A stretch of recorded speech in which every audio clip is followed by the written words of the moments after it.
In today's video, we are going to discuss about Hiligaynon. Is it a language o dialect? Wika ba ito o dialekto? People often misconceptualize Hiligaynon as dialect and rather often called it as Ilonggo.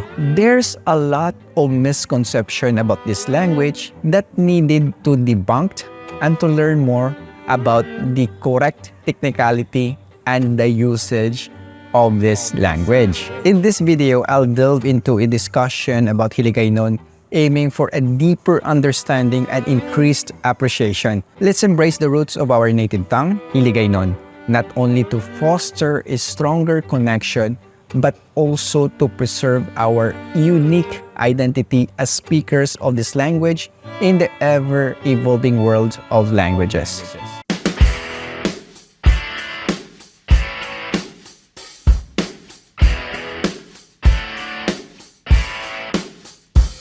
Maayong adlaw mga ka-wonder. Hope you all have a beautiful day. Ini naman ang inyong alagad si Radyoman Patrick Bucabal, your wandering Negrense. So today, we are going to delve about Hiligaynon language. Among the nearly 200 languages spoken in the Philippines, Hiligaynon is utilized by approximately 9,300,000 individuals within and outside the country as their native tongue.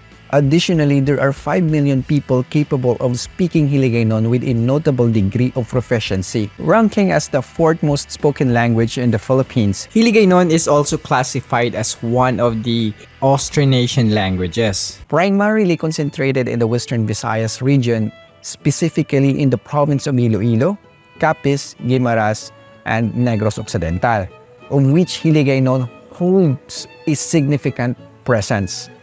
It extends its reach to South Cotabato, encompassing areas like General Santos, Sultan Kudarat, and North Cotabato in Soc-Sargen, Negros Oriental in Central Visayas, Masbate in the Bicol region, and Romblon and Palawan or in Mimaropa region. What makes Hiligaynon a distinct language, and why is it often mistaken called a dialect by other speakers in the region? In fact, the misconception extend beyond the Hiligaynon language.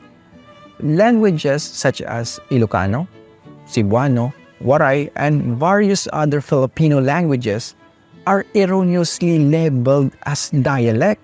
This type of thinking among the common Filipinos, based on my observation, began with what is called as a Filipino language, or what we call the national language. For most common people or Pinoys, Filipino or Tagalog is considered the primary language, while other Filipino language are mistakenly referred to as dialects. Unfortunately, this misconception was not addressed in our schools in the past. That's why it creates confusion in today's generation. For a clearer comprehension of this subject, let's delve into the essence of a language. Ano kibalang language? A language, by definition, is a communication system utilized by a specific country or a community. Each language possesses its distinct sets of words or vocabularies. For instance, let's say for example, the phrase good morning in different languages. In English, good morning. In French, bon matin. In Japanese, ohayo gozaimasu. In Tagalog, magandang umaga. Each of these languages has its own set of words that are unique from one another. Now, let's delve into this within the context of Filipino languages to better understand why is it called a language, not a dialect. So, isa-isa ko naton ang good morning sa different nga lingwahe sa Pilipino. Sa Tagalog, magandang umaga. Sa Cebuano, maayong buntag. Sa Ilocano, naimbag abigat. In Hiligaynon, maayong aga. In Kiniraya, maayad nga aga.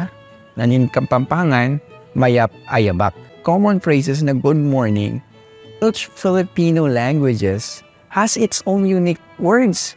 Kung ikumpara mo ang kada isa sa ang kada isa nga regional speakers. That is why nga ginatawag ina nga lingwahe hindi dialekto. In what you observe in common phrases like good morning, each Filipino language, again, has its own unique words when you compare the regional speakers of each. That is why it's referred to as a language, not a dialect. Now, what is a dialect? And what is the difference between a dialect and a language? Okay, so by definition, a dialect is a form of language that people speak in a particular part of a country containing some different words and grammar. To better understand what is referred to as dialect, let's take an example. Let's take, for example, the English language and its dialects. The crucial concept of comprehending a dialect is the key term known as mutual intelligibility. Now, in the English language, there is a variety of dialects. We have British English, we have American English, we have Canadian English, and Australian English. Each of these speakers can understand each other when they're communicating. When they communicate, at least 85% sa ila naka-intindi sa sina nga lingwahe, which is English. They may use different words or vocabularies, but they still have the mutual intelligibility and can comprehend each other as well. Para mas maintindihan pa natin ang ginatawag ng dialekto. Now, let's put this in a Filipino language. Tagalog. Tagalog is a language. Tagalog is another form of Filipino language. So, in Bulacan, Cavite, Batangas, they all speak Tagalog language. Kung ibutang mo sila sa isa lang kalugar in one place and have them talk, they don't have a hard time understanding each other since at least 85% or 90% of their spoken words are the same. So, amo na ginatawag nga dialekto, may mutual intelligibility. So, ano naman ang mga dialekto sa Hiligaynon? Within the Hiligaynon language, various regional variations exist or dialect. That's including those in Northern Iloilo, South Iloilo, the Urban Iloilo or Iloilo City, and Capisnon, which is distinctive using the word inda, and also in Bacolod or the Bacoleño dialect, the Northern Negros and Southern Negros, and the counterparts in Marbel and other parts of Cotabato. Unfortunately, there hasn't been a comprehensive compilation of research conducted within the Hiligaynon dialect, but I'm optimistic that there may be one in the future. So I hope you have now a clear understanding of the distinction between dialect and language and why Hiligaynon is appropriately referred to as a language. My goal in making this video is to enhance your comprehension of our Hiligaynon language. And another common misconception involves the use of the term Ilonggo to denote the Hiligaynon language. Isang example is kung someone bala nga gambal Hiligaynon, then someone would ask you, anong imong lingwahe or anong ginahambal mo, Ilonggo? So that's one of the most common misconception nga ang pagnawag sa atod nga lingwahe nga Hiligaynon is they call it as Ilonggo. One of the most misconception ginaya. So, to simplify and promote understanding, let's apply common sense, okay? The province of Iloilo has two major native spoken languages. What is that? Hiligaynon and Kiniraya. Once again, let's utilize common sense analysis. How can you refer to a language as Ilonggo when what is spoken by a native of Iloilo is Kiniraya? And he is technically an Ilonggo or Ilongga, but he or she spoke Kiniraya. So, I hope you get my point. It is more accurate to use Ilonggo to describe someone from Iloilo, while the spoken language is Hiligaynon, creating distinct identities. Nowadays, it's common to use Ilonggo interchangeably as a language However, when it comes to technicality, the correct usage for the language should be Hiligaynon, so that part of our identity outside Iloilo can be preserved and recognized instead of being generalized as Ilonggo.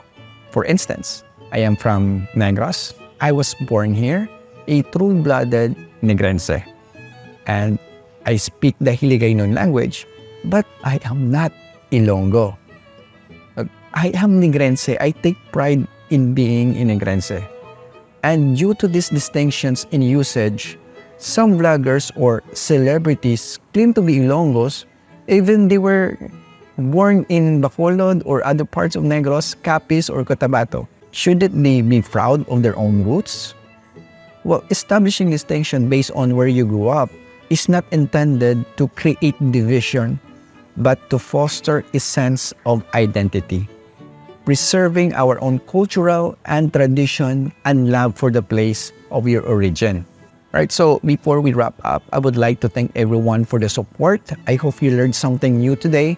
And if you are new to my page, follow Wandering Negrense and also to my YouTube channel with the same name, Wandering Negrense. Madam, maging salamat. Inayin yung lagad si Radyoman Patrick Bucabal, your Wandering Negrense.